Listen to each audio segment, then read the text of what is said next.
that keys are to the glory days at the stick. From who's got it better than us to brick by brick. It's always the 49ers way, from off-season to game day. Yeah, we talk back. It's the 49ers Cutback.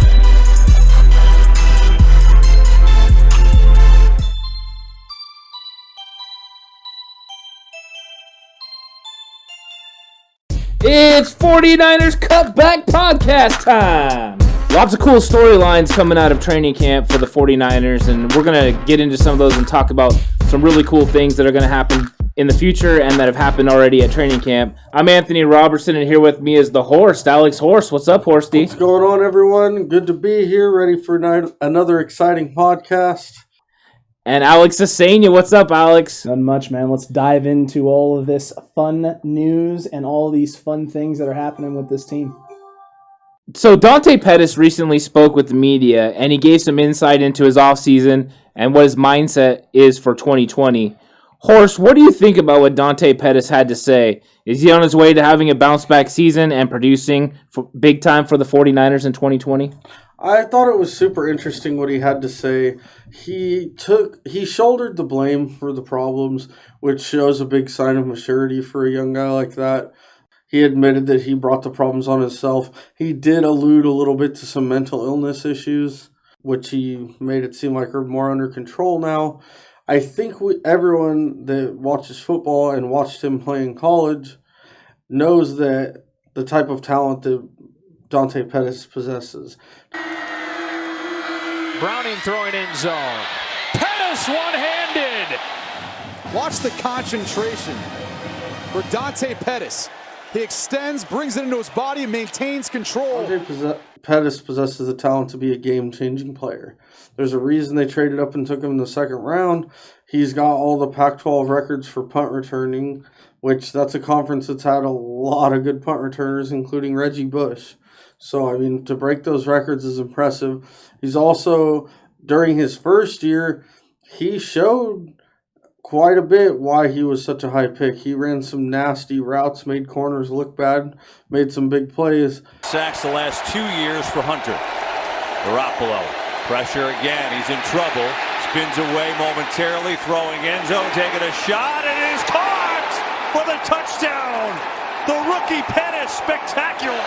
Third down and 3. Garoppolo throws. Pettis is wide open. Dante Pettis, big play as he beat Hughes. The interception. 10.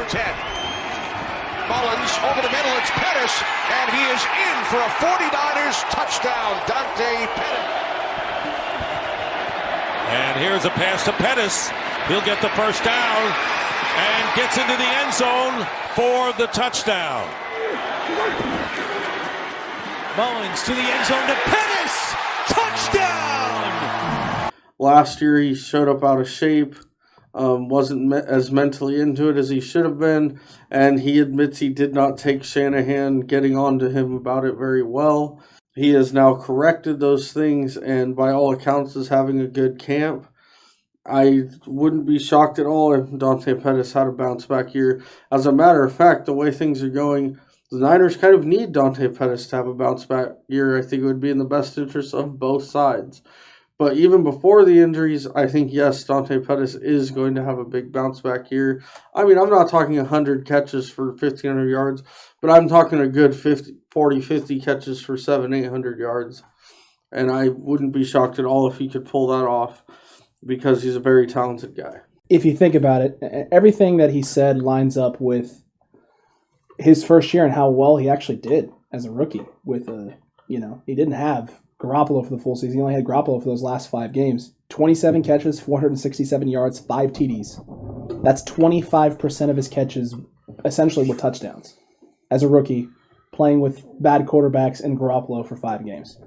Everything that he said in that press conference lends itself to a guy who had a pretty darn good rookie campaign, feeling coming into the next year that he's got the quarterback. They got the quarterback of the future.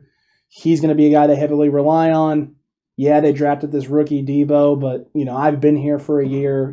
This is my time to shine, sort of thing, and just sort of feeling maybe just too comfortable with what was going on, and comes in and the coach looks at him and is like, This is not what I was expecting you to be right now. This is not where I was expecting you to take what you did in year one and come in this year. And so he put himself in the doghouse, and I think it goes to show, number one, as Horst said, the amount of accountability and responsibility he's taking upon himself for why things didn't go the way they were supposed to go. And number two, how important player-coach relationships are, even at this level, even at this high of a level in the NFL. They're highly important with high school kids, college young men especially, because the kid needs to feel like, the player needs to feel like, the coach believes in them, has faith in them, but that they want to work hard for that guy. That's how you get the most out of kids, especially at that age. It's just as important at this level. That player-coach relationship is important. And now that Dante realizes that this guy not only cares about me, but has high expectations, expects the best out of me, and has his mind in the right spot, focused on the right things, wanting to work on the right things, he's primed. He's primed to bounce back, and all the stars are now aligning for this to be the year that this dude breaks out and does the things we need him to, and we desperately need it if these injuries continue to pile up at the wide receiver position. Dante Pettis shows up at training camp and he pulls Kyle Shanahan aside and has a conversation.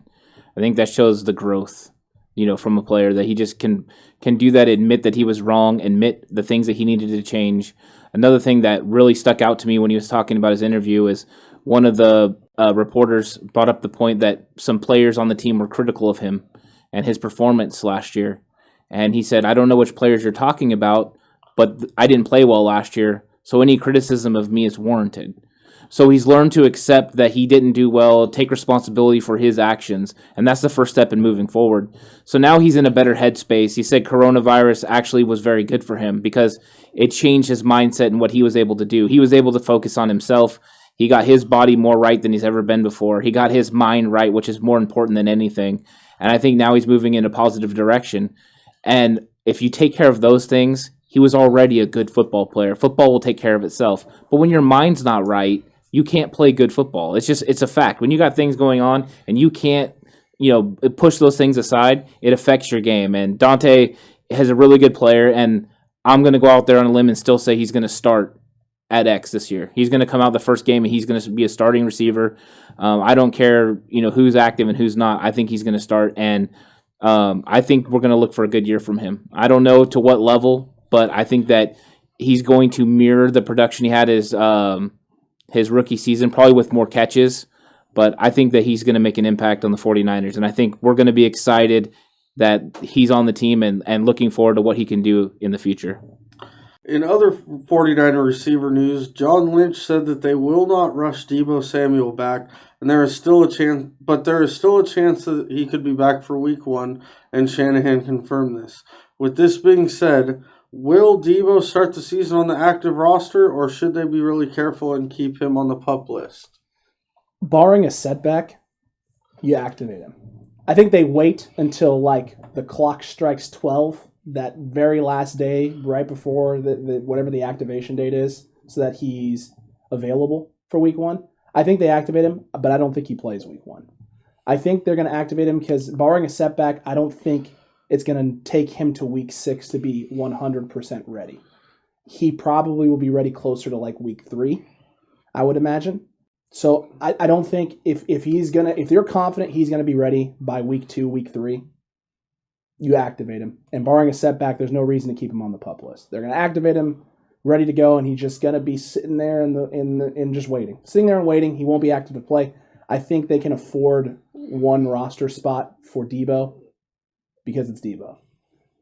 If this were any other guy, if this was Brandon Ayuk and you weren't sure, I think Brandon Ayuk, if this was a rookie guy, it's rookie season, yeah, he probably ends up on the PUP list. But with the things Deebo's done, I think they're going to activate him. They're just going to sit and wait for him to be 100% ready, and they're 100% confident that he can go on the field and do the things that he needs to do.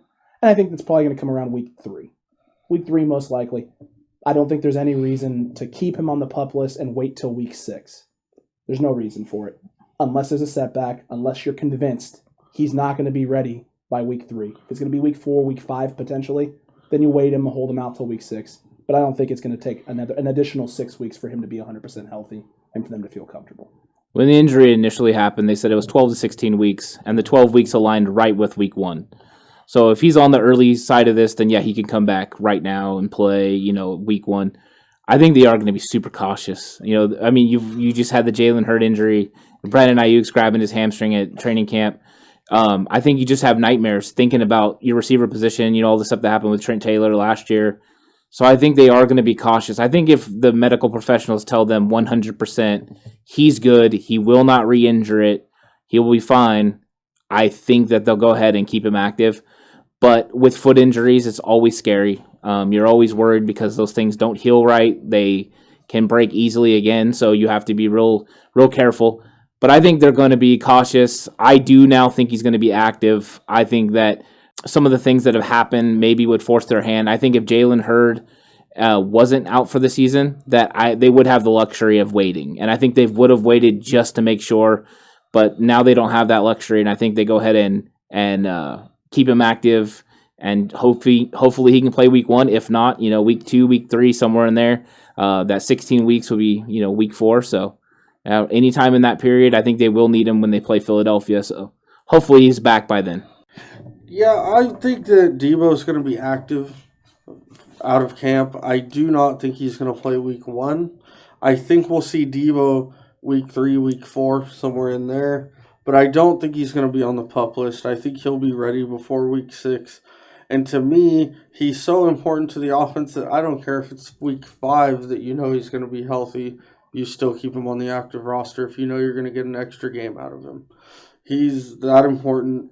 But I expect him to be ready probably week 3. If I was a betting man, I would bet on week 3. The reason I'm shaking my head is you said you would keep him on the active roster all the way up to even if it was week 5. You play the Miami Dolphins week 5. I'm keeping him on the PUP list and he come back after 6 games. They're an NFL team. Are they? Yeah. Okay. Almost. Oh my dude, you just got pranked. Bet you didn't see that one coming, huh? I mean, the last good Miami team was the Sharks? The Miami Sharks? Miami Willie Sharks. Beeman. Oh my Keeps God. the ladies screaming. That was We're good. scratching, clawing, till the bases fire. You want to know what else is silly? Not hitting that subscribe button right down there. Also, hit that notification bell while you're at it. It's right next to it. It lets you know whenever we post anything on this channel. That's good for you. You need that in your life. Also, leave a comment. Let us know what you think about this whole Deebo situation. Should we activate him from the PUP list? Keep him on the PUP list? We want to hear from you. Let us know in the comment section down below. Enjoy the rest of the video. All right. So we're probably not going to know any official answers on guys like Ayuk, guys like Deebo Samuel, probably even guys like Garland, in all honesty, until they play Arizona week 1 or right before then. Because this isn't the old Kyle Shanahan we're dealing with. This is a new Kyle Shanahan. This is a secret Shanny. Secret Shanahan. Head coach Kyle Shanahan has always been pretty open with the media while discussing any injuries or personnel. And that's about to change, at least for this one season. With no preseason games, Shanahan really isn't willing to offer up any intel that opposing coaches could otherwise help them be able to learn simply from watching film or really anything about the team. So, Ant, the real question is what do you think about this approach? Is this an effective approach? Do you like this approach from Kyle? I love this approach from Kyle. Why give somebody information you don't have to? I think a lot of it goes into not just the X's and O's of what's to be expected going into Arizona, especially because you have new weapons, new talent, so they don't know what you're going to do with them, and your offense is ever so creative. But also what personnel is going to make the roster. Ultimately, you don't want to know who's doing good at practice and who's not, because you don't want people to sign those guys when you try to sneak them onto the roster. But I think a lot of it has to do with X's and O's. If you don't know what they're doing, where they're putting Brandon Ayuk, when they're going to play 22 personnel, those type of things, how you're going to line up and where you're going to put your different guys, you don't know what to prepare for. I mean, you don't know what to do. Is this 11 personnel? Is it 22 personnel? What's going on? And that just makes it very confusing for our defense. And that is going to be the question for Arizona. Because Kingsbury runs a particular style of offense, he's not as hard to prepare for scheme-wise. You know what he's trying to do. But for Arizona, they don't know what Kyle's going to do. I mean, he could completely change up something that you're not expecting. I mean, one of the things that I keep hearing from some of the news guys is they're not throwing it to George Kittle in the red zone during practice. Of course they're not. You're watching, okay? They want you to pay attention to this stuff. You can't pay attention to what some of the media members are saying about practice. You don't know what's happening as far as what the coaches are telling them to do, what scheme they're running, what the matchups are. You have zero clue. That's why one day you're hearing one guy's terrible and the next day he's fantastic, because the coaches are putting him in different situations and they're doing different things. So I love Secretive Shanny. I hope this continues because it's funny to me, and I just want that initial game one to be a complete shock about what he's doing with these positionless players that he's been getting for a while. Well, I think to answer this, anyone that's been involved in coaching football, why would you tell anyone what you're going to do? It's silly. It makes no sense to come out and say, you know what, I think we're going to line up a lot with 2 tight ends this week. Like, why would you do that? That's dumb to do. I think it's smart by Shanahan not to tell other teams what he's doing. And you know what else? He's a winner, and winners get to do what they want. Okay? He doesn't have to tell you. He's proven himself as a coach. So I trust Shanahan that he knows what he's doing. I don't know why these Bay Area media members continually like to doubt him and Lynch and the whole thing. I think they proved last year that they know what they're doing. So I have no issue with it. Bill Belichick does this every week, and you don't hear anyone in the Boston area bashing him. Bill Walsh used to do this stuff. Al Davis is known for never letting reporters ever into a Raiders workout. And before he got a little older, Al Davis fielded some great teams. So, I mean, it's not like this is a new thing in football to not leak your plans to the opposition. So I'm all in on this. I think it's a great move by Shanahan. Secret Shanny is the best Shanny. He's the best Shanahan. It's the best version of Kyle Shanahan. And as Horst said, as a coach, why in the world would you ever want anyone to know anything that you're doing ever? If you can keep everything in the dark and just work and grind and keep it quiet, you do that. It drives me crazy on social media where you see people just, in today's day and age, everyone wants to be connected about everything. I don't know. I coach high school football or high school basketball right now, and I can't tell you how many different high school basketball teams I've seen posting all their workouts, posting the things that they're working on, showing you the different offensive sets that they're running, and all this stuff. And I'm sitting there watching it and going, why are you giving me this? Even if it's a misdirect, I can now prepare for it. I know that you have this thing in your arsenal, or this thing is something that you're working on. Don't give anything away. Why would you give away trade secrets? Keep it quiet. Don't disclose industry secrets if you don't have to. If you can keep it to yourself and you can work on it quietly behind the scenes in the dark, do that. I love players who don't post their workouts and the stuff that they're working on. I love it when they do that, and people are like, "Oh, I don't see you posting your routes that you're running." And he's like, just because I'm not posting things doesn't mean I'm not working." Those are the guys whose head usually and their eyes are on the prize. They're focused on the task at hand. They're not worried about everyone else seeing what they're doing. They know what they're doing. They know that they're putting in the work, and they're just going to keep grinding and keep doing it. So, Secret Shanny, keep it up, man. Keep it quiet, lips sealed. Let the media freak out. Let everyone else panic about, oh, things look crazy, or this day it's this person, this day it's the next person. No one's consistent. Keep panicking. He's keeping things close to the vet, playing things close to the vest and the belt. Keep doing it. There's no reason to give anyone anything until you need to. Well, do you remember last year when, I can't remember exact circumstances, but when Garoppolo threw like 5 picks in one practice? It was against Denver during the everyone squad lost practice. their mind. And then it turned out, you later find out, well, Shanahan ran only like 8 different plays of the whole scrimmage because he didn't want to show on them anything they were actually going to run. Which is smart. And it's the same type of situation. I was on Saleh Watch this week. I love me some Robert Saleh interviews. He's always got some good stuff to say. And Robert Saleh said in an interview that right cornerback position is open, which I don't think shocked any of us. I mean, we all knew that was happening. But what did surprise me and shock me was that Jason Verrett is in the mix to start at right corner. Horst, do you think Jason Verrett has a legitimate chance to start over Mosely and Witherspoon?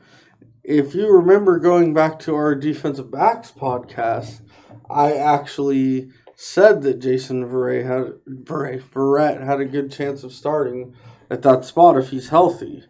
I still think it's a long shot to happen, but I mean the 2014-2015 version of Jason Verrett is better than Mosely or Witherspoon.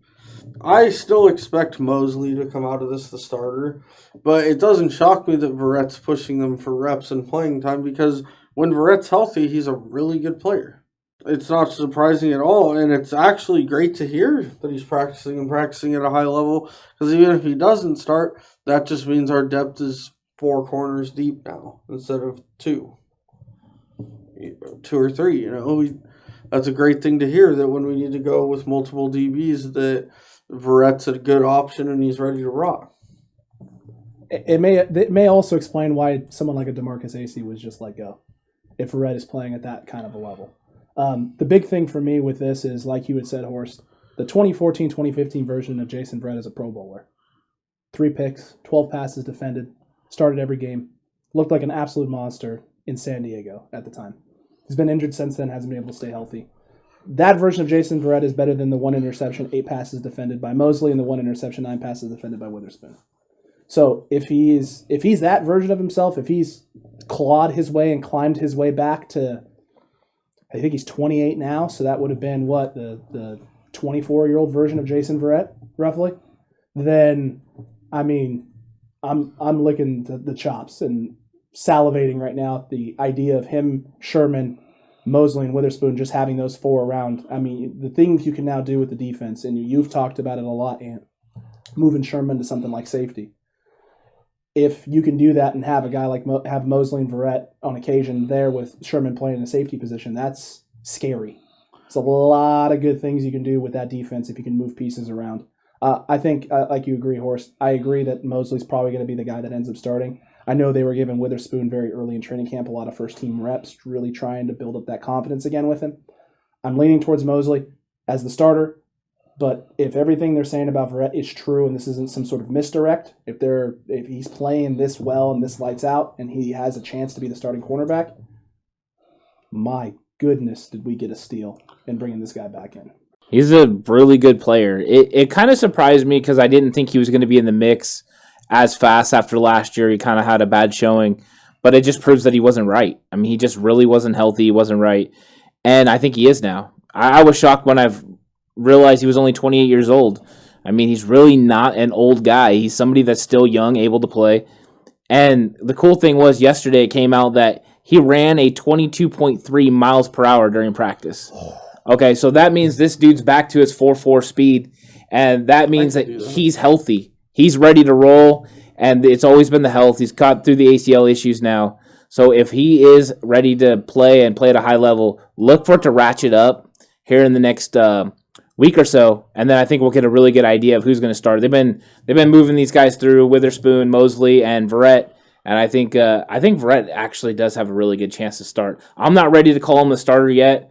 Maybe in a week or so, I'll let you guys know exactly what I'm thinking. But yeah, I like this. I thought Saleh hit something on this, and it made me really perk up a little bit. I'm like, okay, maybe the secondary's a little bit better than what we thought. Saleh also spoke about Chris Kasarik and his man crush on defensive end Kerry Hyder.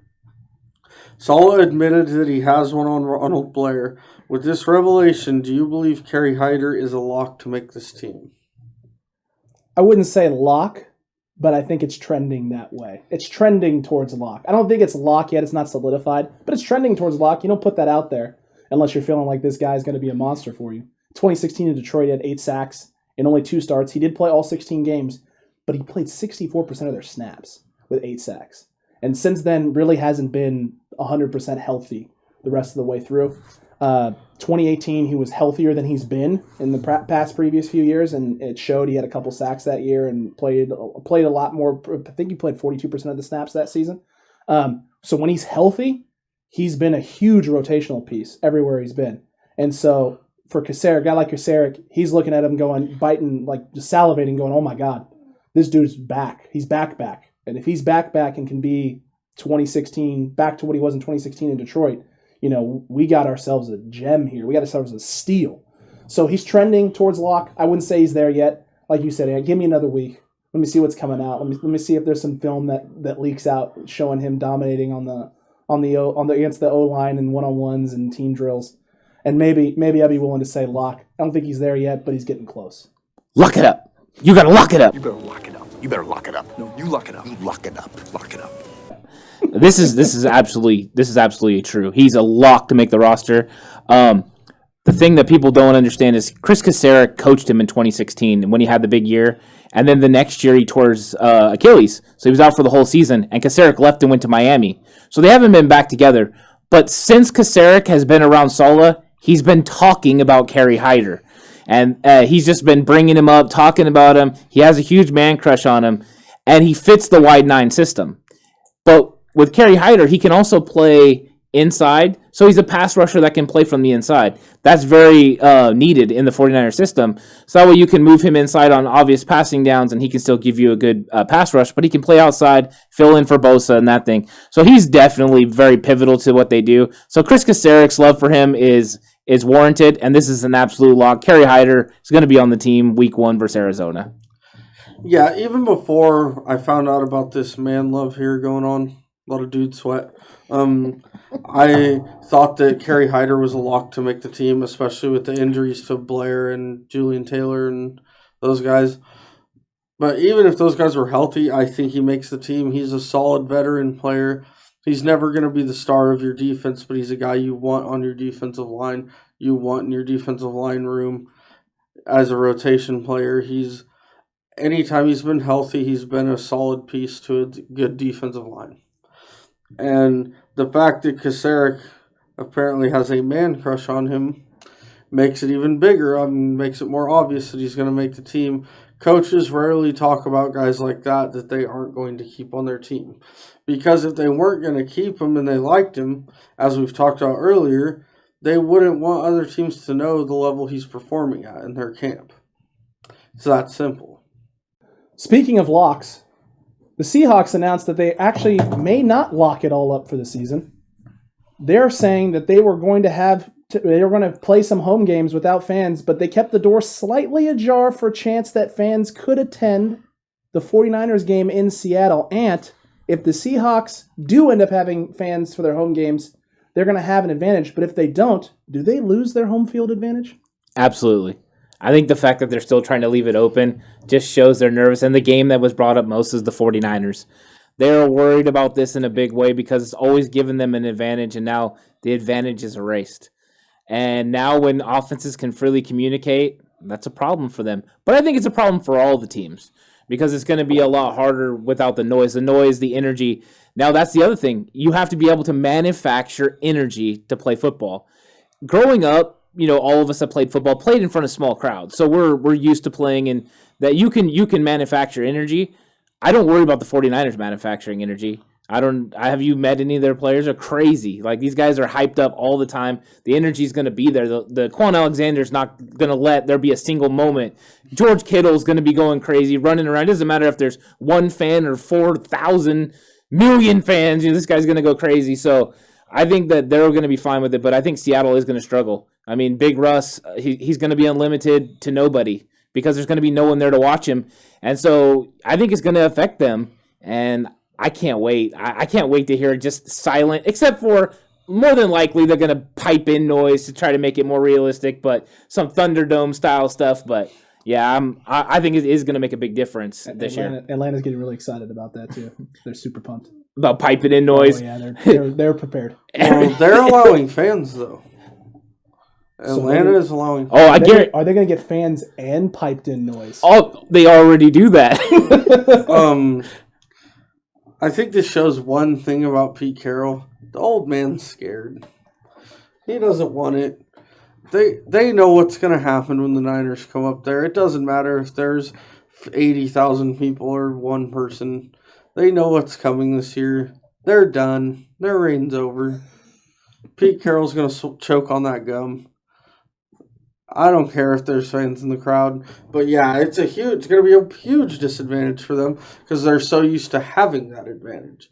And not just when they play the Niners, but when they play anyone. They've always been much better at home than they've been on the road. And for some reason, things have just always seemed to bounce their way at home. And I think without that ridiculous crowd, they're going to lose that. And that's going to be a big deal for them. That's going to be hard for them to play without that crowd noise.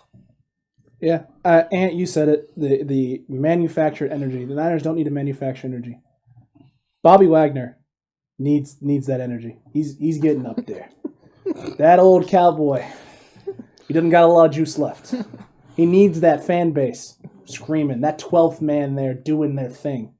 In order for him and the defense to have that hype and that energy, they've relied on that. That has been the calling card, the 12th man. They've named it.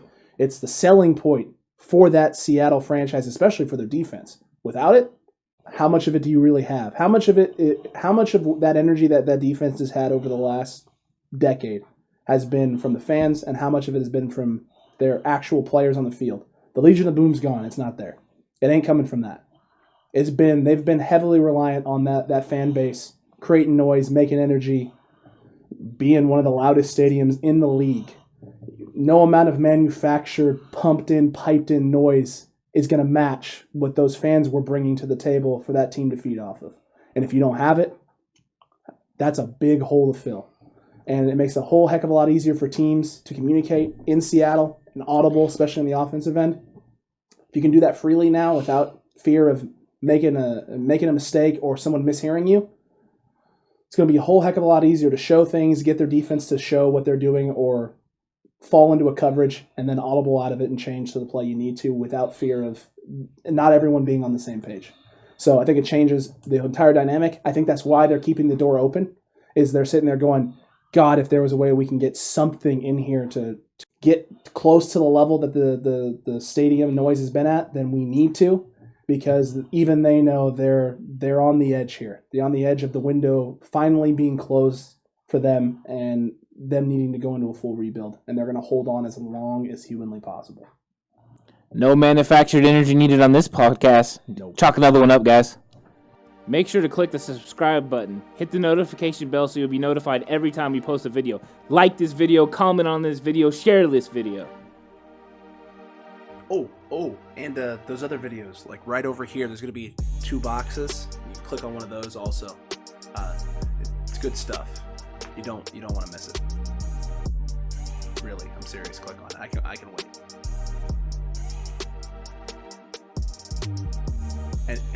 Anytime now.